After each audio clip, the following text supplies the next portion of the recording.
अदीला जैसी मक्कार औरत जो अपने शौहर को मुंह तक लगाना पसंद नहीं करती, अब सिर्फ और सिर्फ अपने भाई को दिखाने के लिए कि वो अपने शौहर की कितनी खिदमत करती है और उसकी बीवी अभी तक पड़ी सो रही है, वो सुबह उठकर अपने शौहर को भी नाश्ता देगी और साथ में भाई को भी नाश्ता देकर जताएगी कि तुम्हारी बीवी तो अभी तक सो रही है। मैं तो मिडिल क्लास घराने की लड़की लाई ही इसलिए थी कि वो तुम्हारी खिदमत करेगी, लेकिन वो तो महारानी बन के सो रही है, ऐसे जैसे करोड़पति बाप की बेटी हो। उसकी इस तरह की बातें सुनकर वासे गुस्से में जाकर दुरिया को खूब बातें सुनाएगा कि मैं तुम्हारा फ़र्ज हूँ और तुम यहाँ पड़ी सो रही हो जैसे कोई महारानी हो। एक पल में वासे को गुस्सा आता है तो दूसरे पल में उसे बहुत प्यार भी आता है। थोड़ी देर के बाद वो बिल्कुल ऐसा हो जाएगा जैसे कुछ हुआ ही नहीं और दूरिया से कहेगा कि मैं तुमसे आज बहुत खुश हूँ।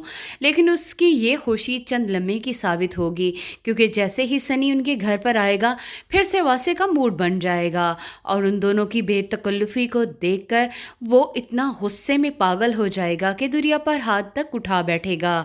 दूसरी तरफ हमाद की तो किस्मत ही खुल गई। कदर जैसी खूबसूरत, ज़हीन और सुघड़ लड़की उसे मिल गई।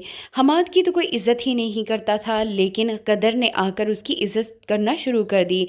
ये देखकर हमाद उससे बहुत खुश है और कहेगा कि तुमने मेरी ज़िंदगी को ऐसे बदला है जैसे ये फ़िल्मों और ड्रामों में दिखाया जाता है।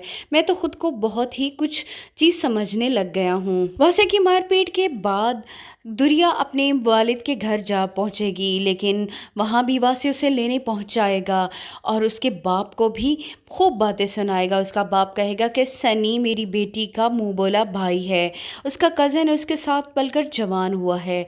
उस पर वासे गुस्से होगा और कहेगा कि ये भाई जैसा कुछ भी नहीं होता है, तुम्हारी बेटी के ज़रूर उससे कोई चक्कर होगा, तभी तो इन दोनों में इतनी बेतकल्लुफ़ी है। ये बातें सुनकर दुरिया के माँ बाप भी परेशान हो जाएंगे और दुरिया का तो रो रो कर बुरा हाल होगा।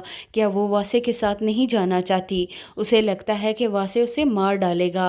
वो अपने बाप से भी यही कहती है, लेकिन वो उसके वालिदैन मजबूर होते हैं और दुरिया को जाने का कह देते हैं।